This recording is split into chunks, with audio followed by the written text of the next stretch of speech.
Intertech le da la bienvenida a esta sesión.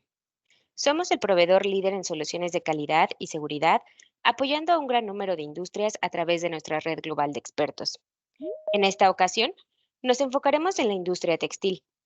Durante la sesión, explicaremos las regulaciones e implicaciones generales que tienen los bisfenoles, métodos de prueba y estrategias para reducir riesgos. Nos acompaña nuestro panelista Rudy Semrau, quien tiene más de 25 años de experiencia en la industria textil. Se unió a Intertech en 2005 y es el director general de Softlines Latinoamérica. Él tiene un profundo conocimiento en pruebas, inspecciones, auditorías y certificación. Obtuvo su título en Ingeniería Química en la Universidad del Valle en Guatemala y un MBA en la Universidad Francisco Marroquín en Guatemala. Bueno, muchas gracias, Diana. Espero que todos me logren escuchar bien. Muchísimas gracias, Diana, por la introducción. Y como vieron, pues en esta expansión de capacidades que hemos tenido aquí en la región en Latinoamérica, pues claramente está incluido los bisfenoles. Esta plática el día de hoy, pues es en respuesta de las solicitudes de muchos de nuestros clientes, participantes en estos mismos webinars, que al final, pues siempre les preguntamos cuáles son los temas que puedan ser de interés para seguir escuchando en estas charlas. Y bisfenoles fue uno que frecuentemente sale y también está muy de la mano con cambios en requisitos que hemos visto en manuales de los clientes, nuevas regulaciones, nuevos requisitos y estándares, por ejemplo, de industria, como es el caso de Affirm, que en muchos casos pues, estamos utilizándolo toda la industria como un documento de referencia sobre las sustancias restringidas, sus manejos, cómo analizarlos y cómo poderlos detectar, como siendo parte de esas sustancias restringidas o sustancias que se está tratando de limitar que se encuentren en el mercado, ¿no? Vamos a hablar rápidamente una información general de qué son en sí los bisfenoles, por qué nos deben de preocupar, cuáles son los problemas que pueden generar en la salud, qué regulaciones existen actualmente. Vamos a hablar brevemente sobre los métodos de prueba de bisfenoles y comentar pues algunas estrategias para reducir los riesgos o hacia dónde enfocar nuestra atención si estamos tratando pues de reducir su incidencia, ¿no? Vamos a hablar entonces rápidamente de qué son los bisfenoles. Y bisfenoles, o la familia esta de bisfenoles, es una gran cantidad de compuestos, ciertos números de compuestos orgánicos que tienen estos grupos funcionales. Como pueden ver, esos dos anillos que vemos ahí son las características específicas de estos. Vemos que dentro de la familia de bisfenoles está el hijo más famoso, el que más fama creo que tiene el mercado, que es el BPA, el bisfenol A, el BPB, BPE, BPF, y hemos visto las regulaciones pues, moverse más concentrados en el BPA. BPS está haciendo mucho ruido ahora porque el BPS, y como lo voy a comentar un poquito más adelante, se ha vuelto el sustituto más común del BPA. Entonces, hay mucho de la industria que tenía una regulación sobre el BPA y entonces se encontró como un buen sustituto el hermanito muy parecido, que es el BPS, que le imparte a los plásticos las características similares, pero no estando regulado, pues es el que se está utilizando. Entonces, ahora ya las regulaciones se mueven hacia el BPS. ¿Sí? Se utilizan principalmente los bisfenoles y así como muchos compuestos orgánicos que hemos oído, que los eftalatos, que ah, digamos, estos bifas u otros pues son estructuras orgánicas y esas estructuras orgánicas pues a veces son el material mismo o un compuesto orgánico que le imparte ciertas características especiales al material. O sea, por ejemplo, es un catalizador del proceso de polimerización o es un químico orgánico de apoyo que le da cierta visibilidad. En el caso de los bisfenoles, pues se utiliza mucho en la producción de policarbonato, resinas epóxicas, se ha visto mucho la salida ya en poliéster o mezclas de poliéster recicladas. eh, y ahí es donde, por ejemplo, van muchos de los enfoques. ¿Qué es lo que hace el bisfenol? Entonces, como les digo, el BPA es el más famoso de los hermanitos, es un antioxidante, se puede, y lo que se utiliza es para evitar ese proceso de oxidación, tal vez de una estructura plástica o un polímero, y entonces lo que se evita es pues que haya una degradación y le dé una más larga vida al plástico, o por ejemplo, a veces también es para resistencias térmicas, entonces por lo tanto pues se utiliza mucho en la producción de plásticos. Entonces oíamos que los BPAs, el bisfenol A específicamente, muy hablado en contenedores para alimentos, especialmente aquellos hechos de policarbonato, y veíamos en el mercado aparecer muchas etiquetas de libre de BPA. Entonces, sí, este químico pues fue migrando ya hacia el área textil y como les decía, pues en fibras sintéticas es pues donde se puede utilizar y mayormente por la utilización de ciertos materiales que vienen de la industria de materiales que son luego reciclados e introducidos hacia el área textil. Entonces eso da esa colita de trazabilidad, ¿sabe? De por qué pudiera haber en los textiles BPA, por ejemplo, y ahora BPS, que es el segundo, ¿no? El sustituto que estamos teniendo, ¿sí? Em, Como les decía, Affirm, pues siempre es un documento de referencia, está accesible a todos ustedes, es información pública y oigamos pues que dice específicamente Affirm sobre los bisfenoles, el BPA, hablando específicamente del bisfenol A, se puede utilizar en la producción de resinas epóxicas, plásticos de policarbonato, retardantes de llama y el PVC. Sí, el PVC, pues que es también muy ampliamente utilizado en la industria textil. El BPS se utiliza como el sustituto de BPA para algunos usos específicos, incluido el papel térmico para recibos. ¿Han visto, por ejemplo, todos esos papelitos de voucher y cuestiones así? Pues ahí es donde se utiliza también muchos, ahí sí la relevancia la industria textil también puede venir derivada si tenemos papeles térmicos o cuestiones así. Entonces, vamos a ir viendo los manuales o requerimientos empezando a tomar valencia, pero este es el papel térmico, o sea, mucho en eso de los recibos y cuestiones así, o papeles donde se imprimen esas transacciones rápidas. BPS y BPF se pueden encontrar en fijadores de colorantes de poliamidas y en cuero en los agentes de curtidumbre sintéticos, sulfonados y fenólicos. Este es pues información acorde a Firm. El BPA y el BPS se pueden encontrar en polímeros y papel reciclados. Gracias a que el policarbonato, el PVC, o los papeles inclusive de residuo plástico, pues entran a la cadena de reciclaje y entonces al ser reciclado, y esto, pensemos ahorita que como ya nuestra industria también va a tener que empezar a poner ciertos puntos críticos de control al ingreso de las materias primas que van a ser recicladas y reconvertidas, por ejemplo, en hilo sintético reciclado y va a tener que para entrar. Entonces, ¿cuáles son estos para que no derivado pues de un uso de un material reciclado, se introduzca un químico restringido y después lo voy a tener ya, imagínense, o sea, aquí estamos hablando de que puede entrar en el hilo, entonces ya estamos hablando de que está entrando desde la materia prima más básica de un producto textil, ¿no? Ahí es donde vemos la cadenita del bisfenol hasta el producto terminado, y empezando ahí por la parte de los hilos, ¿no? Se incluyen el BPA, BPS, BPP en la lista de REACH en SBHC, o sea, REACH, acuérdense que es la regulación europea sobre sustancias restringidas y los SBHC son Substances of Very High Concern, ¿sí? O sea, son el listado específico de los que se está tratando de restringir a niveles 1000 ppm o menores, de acuerdo a cuáles son los acuerdos que se tienen en los miembros o estados miembros, perdón, de la Unión Europea. Se espera también restricciones adicionales que van a salir en Europa sobre los bisfenoles. Ahora, cuando agarramos el documento específico, y por favor, cuando agarren a la firm, pues no solamente se restrinjan a ver la tablita de la matriz donde nos dice, sino hay ciertas notas. Y vamos a ver un poquito sobre los niveles de los requerimientos que está poniendo Affirm en muchos casos. Pero vemos un cambio y lo van a notar ustedes de una ppm que decía antes a 1000 ppm. Ah, bueno, se relajó. No. Lo que está sucediendo es que en este documento, veamos lo que dice, lo marqué aquí en rojo, pero obviamente ese texto lo van a encontrar en las primeras páginas del Standard Firm.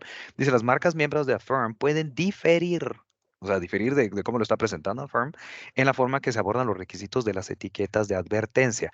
Cuando estás hablando de etiquetas de advertencia, ¿se acuerdan de aquella etiqueta que en Prop 65, en California Prop 65, o hay otros estados que requieren poner etiquetas de advertencia que dice peligro no útil, o más bien sepa que este producto contiene este químico peligroso en su estructura o en su formulación?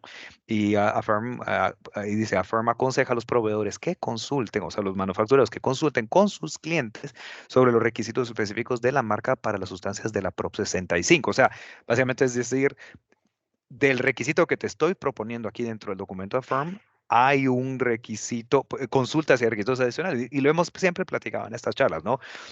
Una cosa es lo que dice la ley, otra cosa es a veces muy diferente las expectativas de marca que pueden ser más duras de lo que pide el estándar. Y aquí es donde ya vemos un estándar de industria que se debe mantener muy alineado, ya no considerar las demandas o requisitos de Prop 65 en especial. No es que no lo esté considerando, pero ya está haciendo la advertencia de que mejor habla con tu cliente de qué va a hacer tu cliente por Prop 65. No es que ahora ya el requisito y que todos consideremos de que 1000 ppm es el número requisito. No, no. Siempre Prop 65 ya hay demandas ganadas por bisfenoles en una parte por millón. ¿Sí? Entonces, hay que manejar toda esta información con pinzas, aunque pues siempre Farm sigue siendo pues uno de una muy buena guía para nosotros. Entonces, de nuevo, siguiendo en Affirm, esta es la famosa matriz a la cual muchísimos de ustedes ya la conocen, y vemos la nota, por ejemplo. Y esta nota no solo es específicamente para bisfenoles, sino en general, ¿sí? Para materiales reciclados, ¿sí? Pruebas adicionales pueden ser requeridas al nivel 1. Revisa con la marca sus requisitos. Entonces, imagínate un estándar que ya muchas marcas han sido, y las marcas qué decisiones adicionales o requisitos adicionales van a tener en caso de los materiales reciclados. Entonces, dos cosas súper importantes. Considerar cuáles son los requisitos adicionales para cumplimiento con CalProp 65. Muy relevante para nosotros aquí en las Américas, porque pues California sigue siendo uno de los mayores áreas de consumo dentro de Estados Unidos, uno de los mercados más importantes para ir a vender. Por lo tanto, pues hay que ver de cumplimiento, y también pues uno de los que genera muchos dolores de cabeza con esa cantidad de demandas o requisitos adicionales que puede o no estar claramente detallado aquí en Affirm. Y sí hemos visto donde muchas marcas dicen, bueno, para el RCL que usábamos antes, ahora vamos a utilizar Affirm, ¿sí? Pero ahorita Affirm en su nueva versión, liberada ahorita en Q1 de 2024, pues ya está teniendo esta nota. ¿Sí? Y como vemos entonces en la última línea, pues los bisfenoles lo está colocando como un nivel 1 para fibras sintéticas, mezclas de fibras sintéticas, las telas con recubrimientos sintéticos, cuero natural, por ejemplo, cuero natural, pues están como en nivel 1. Vemos también en el 1, en la parte de polímeros, que es el policarbonato. O sea, cuando Affirm le pone un nivel 1, es que claramente se tiene evidencia de que sí hay una gran incidencia de esto. Entonces, vemos para nosotros, industria textil, lo que son muy dirigidos hacia las fibras sintéticas, y en cuero, en la industria de cuero, pues obviamente vamos a hablar porque vimos que, de acuerdo a Firm, es la incidencia en algunos agentes de curtido o que apoyan el curtido, pudieran contener estos químicos, por eso lo están poniendo en niveles 1, ¿no? Y pues luego, por ejemplo, coating sprints, si lo vemos al final, la penúltima columna, pues no lo tiene previsto, pero obviamente ahí sí, como decimos siempre, manual de cliente mata regla, ley o industria, ¿no? Entonces siempre es muy importante mantenerse en esas pláticas. Entonces, el documento de Affirm, les dije, sufrió ahorita en 2024, ahorita en los primeros meses de 2024, pues ya la actualización. Miremos qué decía en 2023. Y en 2023 ponía un requisito de una parte por millón en bisfenol A en aquellos artículos que pudieran estar en contacto con la boca. Pero esto deriva mucho del Prop 65. Luego veíamos en la parte de abajo donde está cortado ahí, abajo el bisfenol A, ya está cortado el requerimiento también, y decía en 2023 Te dejo saber que van a haber requisitos adicionales BPS, BPB, BPF, bisfenol AF, perdón, o el BPAF. Estos cuatro son parte de la familia, van a estar siendo regulados, como vemos cuando va a haber una introducción en SBHC y las demás regulaciones, pues entonces empiezan ya a dar avisos de que va a empezar. No tiene un requisito aquí específico, pero lo empezamos a ver, ¿sí? Aquí ya pues nos da datos cuál es el proceso de prueba, acorde a firm, 1 gramo, un gramo de muestra, ahí sí con una extracción o digestión, si lo queremos ver así, con tetrahidrofurano sonicado por 60 minutos a 60 grados centígrados. Ahí sí que de nuevo los clientes pudieran ser, hemos visto requisitos a 30 grados o 60 grados, 30 minutos de sonicación y eso pues, obviamente pues va cambiando la intensidad de la prueba, pero pues obviamente de acuerdo a Firm pues se mantiene y lo vemos que aquí en 2024, aquí ya está la versión 2024, esto ya vemos que se rompió esa barrita que separaba los límites. eh, ya todos los bisfenoles, los cuatro que veíamos ahí, BPA, BPS, BPB y BPAF, ya tienen, entonces se le dice, si va a estar en contacto con la boca, pues se mantiene el 1 parte por millón. Y abajo dice otros productos, o sea, pues, ahí no es como que se ponga un calcetín en la boca, ¿no? Pero otros productos son 1000 partes por millón cada uno. Pero recordemos la nota anterior que dice, esto no considera los requisitos de etiquetados o warning labels. El 1000 partes por millón viene mucho del SBHCs, los SBHCs de REACH, o sea, los Substances of Very High Concern, donde un 1000 partes por millón, pues a partir de ellas, que se las notificaciones o restricciones en uso, ¿sí? Pero todavía trae una nota que nos dice, y todavía pónganse atentos de que estos límites van a terminar bajando, van a terminar reduciéndose, mientras van apareciendo nuevas regulaciones o restricciones en el mercado. Entonces, muy importante ver que esto pues no es un límite final, sino es algo que está, lo que le ha pasado a las sustancias restringidas, un límite en constante evolución y reducción. Ahora, ¿por qué nos deben de preocupar los bisfenoles, no? Y pueden ver ahí la bibliografía que he tomado. Obviamente uno puede encontrar varios artículos. Claro, vamos a ver con qué está asociado. El BPA pues, se considera un senoestrógeno, un compuesto que empieza a reemplazar el estrógeno y actuar en el organismo. Y eso obviamente pues, es un problema para ciertos ciclos, obviamente, en el cuerpo. La exposición al bisfenol A es una preocupación debido a los posibles efectos sobre la salud del cerebro, el desarrollo cerebral o el de la próstata en fetos, bebés y niños. Como sabemos, pues obviamente todos estos químicos pueden tener y obviamente las regulaciones se van creando en base a lo que se conoce como Safe Harbor Limits o límites de exposición, pero como vemos, no estamos expuestos a un producto en el día, sino estamos expuestos a miles de productos durante nuestra vida y obviamente las contribuciones individuales y cómo vamos absorbiendo esos químicos, pues es lo que va generando el riesgo para nosotros. Entonces, como podemos ver, pues de acuerdo a la biografía pues, que hemos determinado, sí, pues los riesgos son bastante amplios y van creciendo, ¿no? La lista, mientras obviamente se van estudiando los efectos negativos de este tipo de sustancias que se pudieran encontrar en los productos, ¿no?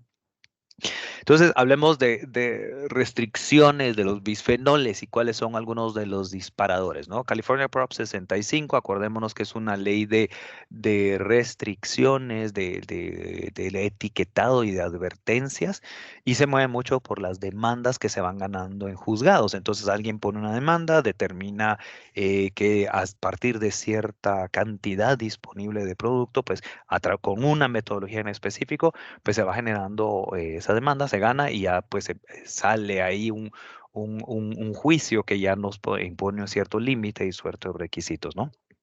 Entonces, en el caso específico para textiles, pues tenemos este CGC 22598022, que fue unos calcetines de poliéster con spandex, como le decía, y la demanda pues se ganó específicamente para BPA.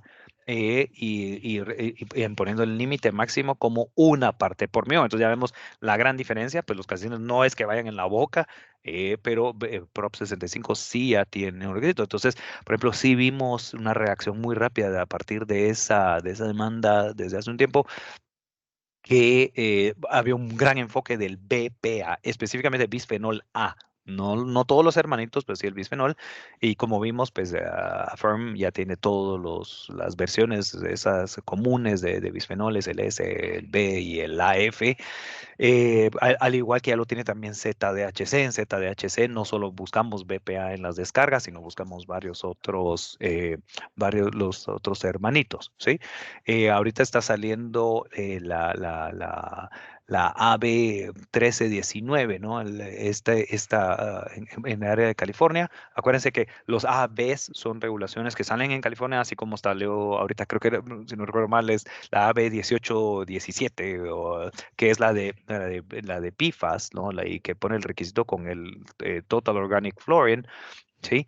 Que pues ya va reduciendo y pone, esta ley prohíbe la manufactura y distribución de botellas y tacitas que son utilizadas en niños o menores de 3 a no más de 0,1 parte por billón. Imagínense, ya ya está demostrado, o sea, los efectos negativos sobre 0,1 partes por millón. Entonces, lo que nos dice también a nosotros son esas alertas que nos van diciendo, wow, ese límite va en plena caída, porque si ya demuestras que algo es peligroso a 0,1 parte por millón, claro, eso es por medio de la extracción y ese uso más continuo, obviamente, que una ropa. De acuerdo, volvemos al tema nada más de que un producto me da a causar un daño, obviamente en base al nivel de exposición que yo tengo con ellos. Obviamente es mucho más intensa la exposición por medio de la ingesta y continuo, si es un vaso que uso todos los días, que por ejemplo una prenda que utilizo una vez a la semana o que no me la voy a llevar a la boca si no solo está en contacto con la piel. Connecticut, de nuevo, otra muy fijado también en productos que contienen alimentos, pero obviamente, pues todos estos son los que van sumando. Ahora, en diciembre de 2023, el BPS ya fue incluido dentro de la lista de Prop 65. Entonces ya se empezó a ver que el sustituto del BPA era el BPS, entonces ya fue incluido y ya a partir de diciembre 29 de 2024 es cuando ya se vuelve un requisito etiquetar y dar la advertencia sobre el BPS en California. Entonces, ahorita ya empiezan muchas marcas a exigir BPS, encontrarlo en la cadena, porque entonces si no ya tienen que buscar sustitutos. Recuérdense, California no es una ley de prohibición, es una ley de advertencia, pero las marcas obviamente no les gusta vender una camiseta que tenga una etiqueta que diga este producto puede causar daños a la salud porque contiene bisfenol S y tengo que decir cuáles son los riesgos y eso pues obviamente es una gran tacha para la marca, ¿no? Eh, Obviamente, dentro de esa ley vamos a ver, incluyen materiales sintéticos, sus mezclas, cuero, o sea, ya se fue mucho más allá de solo de alimentos, como mirábamos al inicio, sino ya en base a las demandas anteriores y los precedentes que se tienen, pues ya se ha ido mucho a los productos textiles, ¿sí? A nivel internacional, y vamos ya hacia Europa, pues salió las restricciones sobre bisfenoles, donde ya salían todos el BPA, el BPB, ya se había comprobado todas estas cuestiones. Hubo un paso para atrás porque van a salir con unos requisitos mucho más intensos de lo que se tiene ahorita.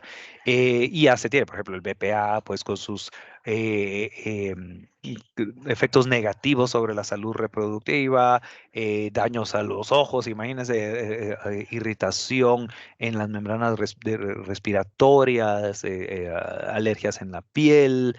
em, Entonces, como podemos ver, pues obviamente ya están, van a empezar a ampliar ya no solo BPA, sino también todos los hermanitos de la familia de los bisfenoles y obviamente empezar a impulsar una red un poquito más extensa y con límites más restringidos. Entonces vemos Estados Unidos y Europa ahorita empujando la agenda en la parte de bisfenoles, como hablamos el mes pasado o hace un par de semanas, unas semanas, sobre los efectos de PFAS, pues ahora tenemos que estar muy atentos a qué va a pasar con la parte de bisfenoles. Y muy importante, pues dado también un gran auge que están teniendo muchos de los materiales reciclados, no quiere decir nada negativo, pues obviamente lo que quiere decir es con cualquier riesgo lo que necesito son mayores controles, mayor información, comunicación en la cadena productiva. Entonces, hablando ahorita sobre los métodos de prueba, lo que hacemos en los laboratorios, pues obviamente pues,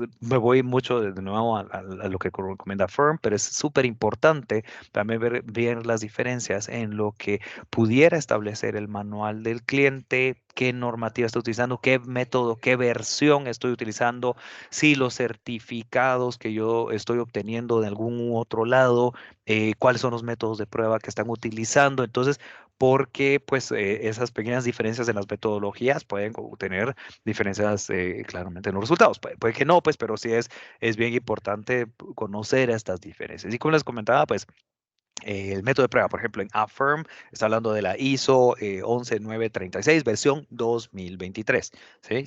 Pueden ver, pues es relativamente reciente emisión este método.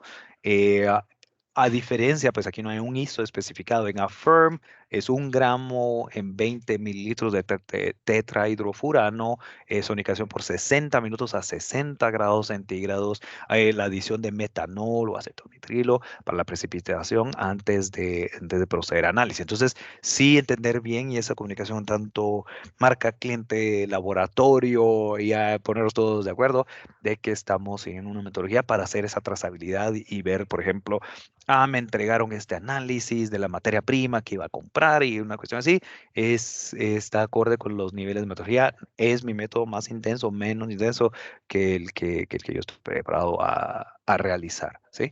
Propósito, pues obviamente detección de los 4 bisfenoles. Sí, en esta metodología, pues sí es posible hacer compuestos. Compuestos es unir 3 materiales para hacer un análisis, pero hay que tener muchísimo cuidado acá porque si nos estamos comparando contra una parte por millón, sí, es un nivel bien bajo. Las metodologías puede ser que no tengan la capacidad de poder, y no es recomendable, por ejemplo, cuando estás buscando una parte por millón, hacer un análisis en compuestos, porque entonces puede ser de que tu límite de reporte ya está sobre eso en una parte por millón. Y recordemos que cuando un compuesto agarró 3 materiales, puede ser que la contribución de uno sea mucho mayor que los otros materiales. O sea, los otros, digamos, 2 materiales estar libres y uno estar, pero estoy dividiendo en 3 mi capacidad de detección. Entonces, sí, pagas un pato. Si estás buscando contra una parte por millón y estás en utilizando un material que sí es sospechoso de tener bisfenoles, lo mejor es proceder con un análisis en individual para tener una lectura muy acorde y mucha capacidad para evitar esas sorpresas negativas pues después, ¿sí? Entonces, si estoy manejando un material sospechoso, por ejemplo, yo sé que esto viene de un origen, de un plástico reciclado o ya hubo una detección previa y es un monitoreo que le estoy haciendo algo, no es la mejor idea hacer un análisis compuesto dado los niveles, límites que se están buscando acá. Y lo podemos ver ahí donde dice límite de detección, por 1.1 partes por millón en muestras individuales o 1 parte por millón en compuestos. Entonces, imagínate, mi límite de detección es igual al requisito de por ley. Entonces, hay que tener cuidado con eso. En equipo de prueba, pues nosotros lo realizamos en el caso de Intertech, pues tenemos los LC masas, que son equipos muy sensibles. Eh, ¿Qué buscamos en términos de tamaño de muestra? Pues en cueros buscamos un tamaño, un A4, por lo menos para poner suficiente muestra para hacerlo, o mínimo, por ejemplo, lo que queremos es un pedazo de tela, un A4 también. Durante el análisis buscamos tal vez tener mínimo, sí, poder recolectar 5 gramos de material, pero lo más apropiado es que mandes, por ejemplo, un tamaño, un A4 o el tamaño de una hoja carta al laboratorio. En términos de esto, el términos de tiempo, un análisis en un laboratorio sería aterrar y una vez lo tengan registrado, recibido, entre 4 a 5 días hábiles en que pudieran hacer este tipo de pruebas, ¿no? Pero hablemos un poquito ahorita nada más de, en planes de acción. Como pueden ver, pues, ¿qué es lo que deberíamos hacer? O sea, ¿cómo es, no eliminación de bisfenoles, pero cómo puedo restringir el uso, cómo puedo estar más atento a la presencia de estos químicos? Pues, o identificar los productos que utilizan intencionalmente materiales reciclados. O sea, por ejemplo, bueno, si tengo un material reciclado que lo tengo, sino que realmente yo conozco que voy a introducir algunos materiales reciclados. Ok, ¿qué puntos de control tengo yo previos para saber de que es por su origen de la materia prima y no estoy introduciendo posiblemente este tipo de químicos u otros, ¿no? Porque no esto solo se limita a bisfenoles, sino, por ejemplo, si yo estoy recolectando retazos de tela, por ejemplo, de múltiples industrias, una cuestión así, y no conozco bien su origen o no conozco, puede ser que yo voy a ir arrastrando, por ejemplo, esos químicos peligrosos de introducirlos en la materia. Hay que tener pues ahora más, estar un poquito bastante atentos con un poquito más y estar bastante atentos con mis orígenes de la materia prima, las encuestas a los proveedores. O sea, acuérdense, cuando hablamos de sustancias químicas, lo que pues, el ideal es que nosotros estamos participando en un sistema de gestión de químicos. El sistema de gestión de químicos es yo establezco ciertas políticas. Digo, yo no quiero la introducción de este químico a mi proceso. Sé que esto es una regulación, sé que esto va a ser un problema con mi marca, por lo tanto yo tengo la política de no aceptar materias primas que puedan tener esto. ¿Y qué implica eso dentro de mis procesos internos? El hacer las preguntas y hacer las encuestas a mi proveedor. Ya es, tienes un riesgo de tener esto y comunicarles cuáles son los químicos que yo quiero, especialmente aquellos materiales que están en nivel uno de AFIRM, o sea, los hilos sintéticos, las mezclas de sintéticos y todo eso, pues ya sabemos que si es un nivel uno, pues ya son los tipos de materia prima que yo debería de estar solicitando más información, ¿no? Eh, de nuevo, ver esos materiales de alto riesgo, por ejemplo, ver en los manuales de clientes en qué casos o para qué materiales, qué productos me piden hacer los análisis de bisfenol A, averiguar con los laboratorios, ok, las demandas de Prop 65, por ejemplo, en qué productos están basadas, qué contenidos de fibra, y eso me va dando una idea de cuáles son los productos, digamos, de alto riesgo, porque entonces, ya que se ha demostrado la incidencia ahí, pues ya me lo coloca en una es un nivel de prioridad, ¿sí? Trabajar con los fabricantes de tela, proveedores, todos, ok, si lo hemos tenido en el pasado, bueno, cuáles van a ser las químicas alternativas, cómo van a ser para el control de la materia prima, para reducir el riesgo, o por ejemplo, cómo nos vamos a asegurar de poner esos puntos críticos de control juntos para que no lo voy a tener como un producto en el producto terminado, vamos a asegurar los influentes, ok, cómo ha salido tu ZHC en el pasado, textilera, y compartir la información y revisarlo en conjunto para saber de, bueno, no hemos tenido incidencia de esto, ok, entonces me está diciendo que en buena parte, pues nuestro proceso se está manteniendo relativamente, pues, o bastante limpio, ¿no? En el proceso.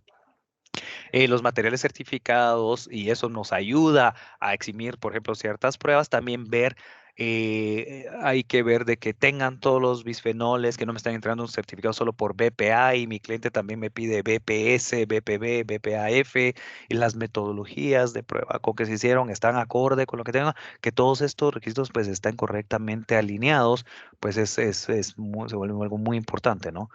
em, Publicar los objetivos del libre de bisfenol, como les decía, en el tiempo, en términos de establecer una política y comunicarla mi proveeduría claramente, oportunamente, y es decir, señores, miren, nosotros estamos introduciendo el bisfenol, los bisfenoles, no queremos que haya más de una presentación, independientemente de lo que diga aquí y allá, nosotros no queremos encontrarlo en más de una parte por millón, porque nosotros sí vendemos a mercados americanos, incluido, por ejemplo, California, y eso me establece el límite. Entonces, ir comunicando claramente cuáles son mis expectativas y requisitos, ¿no?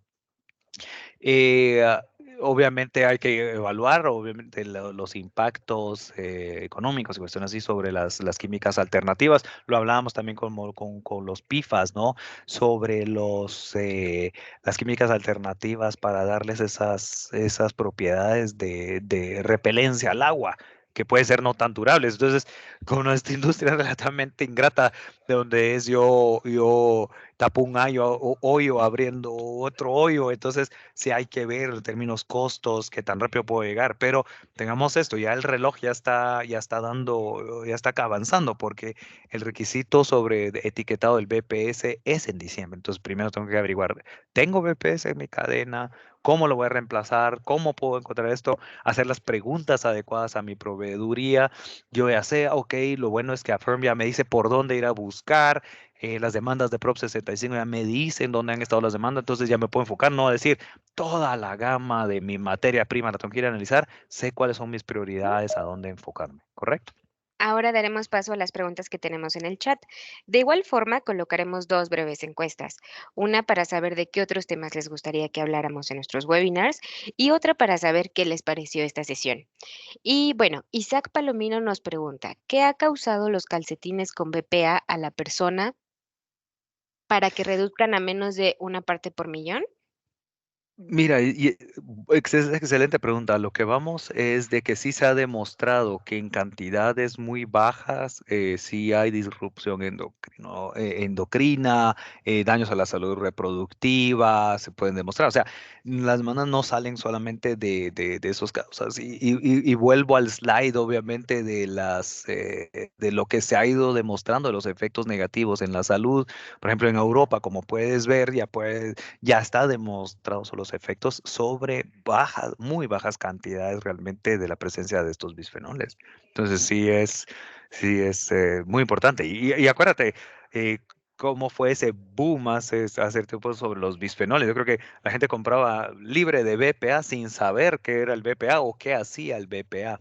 Yo creo que eso nos lleva también a un término bien importante de que a veces no llega toda esa información de cuáles son los efectos negativos. Bueno, yo creo que sí está disponible, obviamente, es para quien la busque y la quiera entender de cuáles son esos efectos negativos. Pero sí, los efectos negativos se han representado en cantidades bien bajas a exposiciones. Recordemos, esto es a exposiciones bien bajas. Y eso pues obviamente ya te llega a ganar un juicio donde se establece ese una parte por millón, ¿no? Como el límite. Gracias. Otra de las preguntas es, ¿el BPA en la ropa ha causado principalmente a las personas alergias o qué daño? Mira, acuérdate que también todos los efectos de los textiles no se queda también limitado al textil.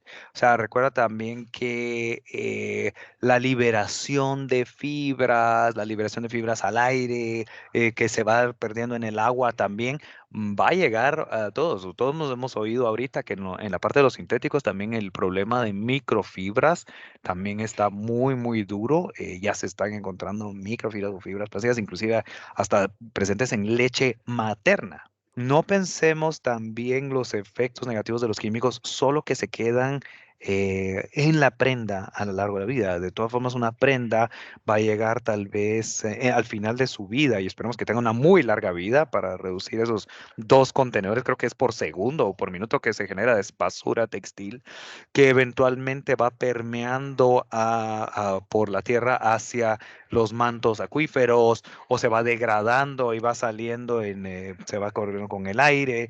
y demás. Entonces, todas esas microfibras pues, se van acumulando. Entonces, y entonces hay vida marina que ya se perciben cantidades muy detectables de plásticos derivados de la degradación textil que están. O sea, por ejemplo, acuérdate de aquellas épocas donde cuántas mascarillas que era, cuánto, una mascarilla diaria, una cuestión así, se va a la basura y todo eso se va a terminar. Entonces, no queda confinado exactamente hacia el otro, sino que también esos efectos se está viendo que se van a expandir en muchos casos. Espero que eso ayude a contestar tu pregunta.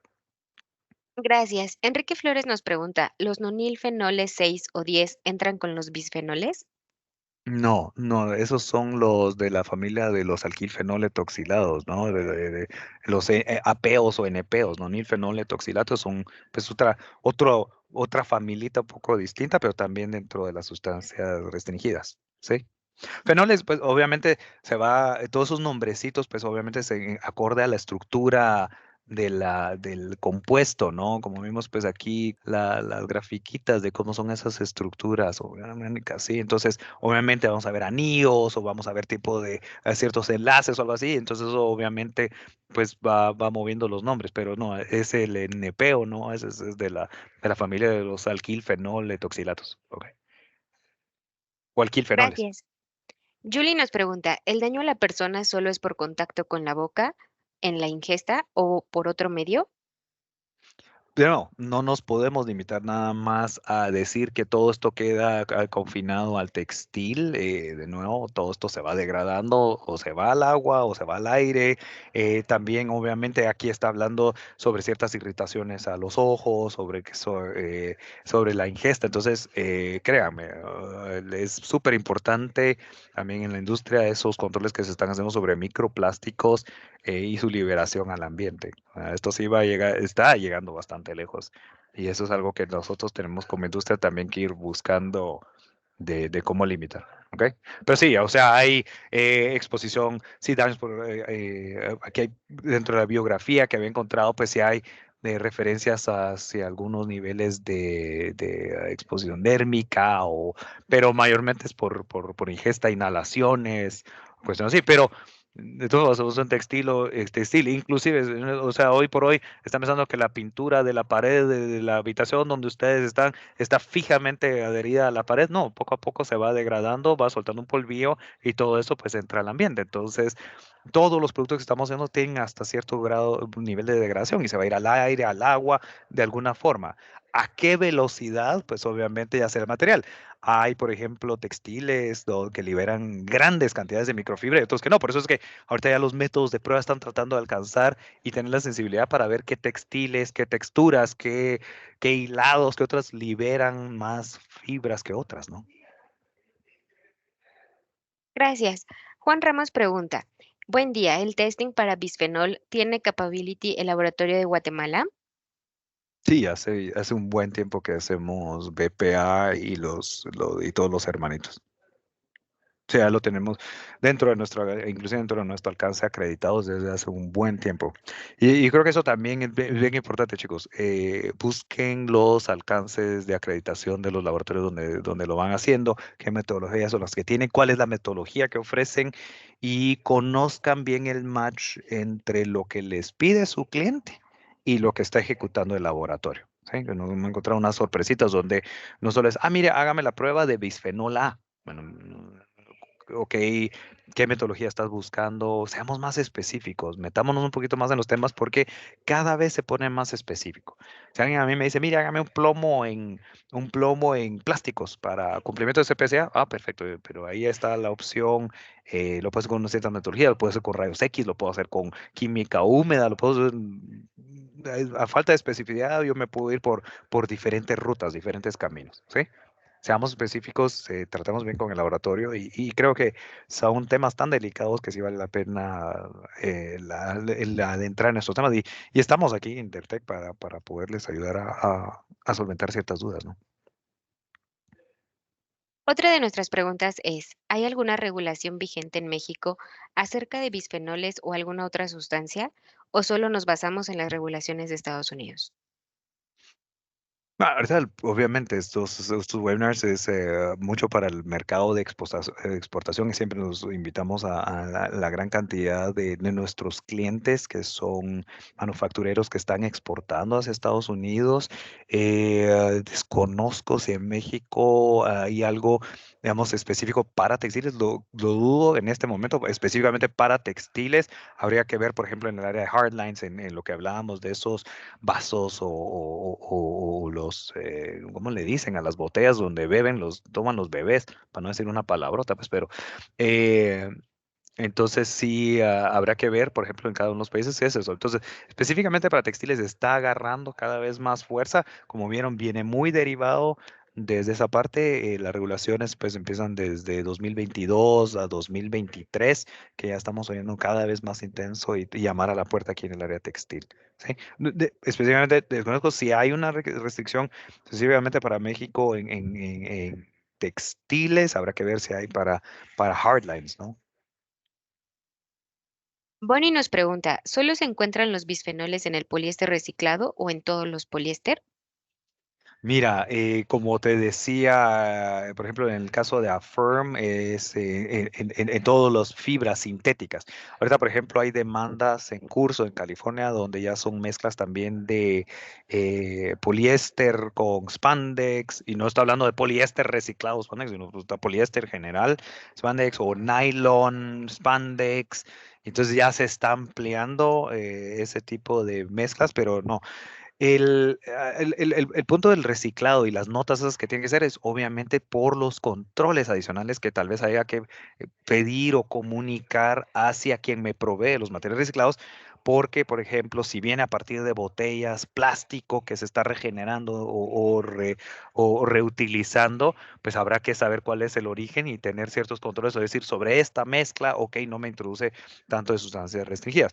Es probable que pues en la manufactura sí se pueda introducir entre las formulaciones el bisfenoles, pero pues obviamente aquí estás hablando de dos tipos. Uno es una adición intencional en las formulaciones, yo sé que le estoy colocando un químico, y el otro es una no intencional, que es yo estoy recogiendo materia prima de la cual no estoy 100% seguro de su origen, pero está entrando a mi cadena y pudiera contener esas sustancias. Y no solo limitado al bisfenol, o sea, pudiera ser que pues estés introduciendo PFAS o cuestiones así.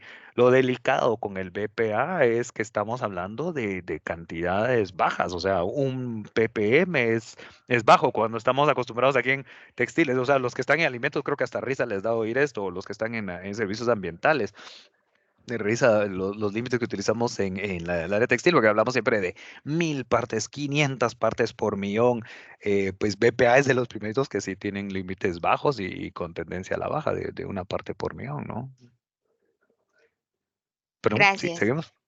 Y Gio nos dice, ¿existe un proceso de remoción de BPA? No, no, eso ya es parte de la estructura, puede ser parte de la estructura o parte de algo que ya específica del plástico, ¿sí? Así como no hemos encontrado una manera, cuando ya lo encuentras en la materia prima, y esto, acuérdate que la materia prima de donde viene ya es el hilado. O sea, esto se va a ir en toda la cadena de producción, viene del hilado, pero lo bonito, por el otro lado, no lo bonito, pues, pero lo positivo, digámosle así, es que yo ya sé un lugar muy acorde a dónde ir a buscar. No tengo que ir a averiguar si hay una formulación, si hay un químico, algo así. Bueno, en el caso de cuero, por ejemplo, sí es parte de las formulaciones, y hay que ir a ver cuáles son, e ir a analizar todos los químicos que están entrando para mi proceso de curtido. Pero en el caso, por ejemplo, ya de producción textil, lo que me puedo ir es prioridad uno es a buscar a mis hilos, a mi proveedor de hilos, hacerle las preguntas correctas y a empezar a hacer ciertos análisis sobre esta materia prima, que es la clave, ¿no? Muchas gracias, Rudy. Hemos llegado al final de nuestra sesión. Si no logramos contestar a su pregunta, le haremos llegar la respuesta a su correo electrónico después del webinar. Agradecemos su participación en este seminario web. Hasta la próxima.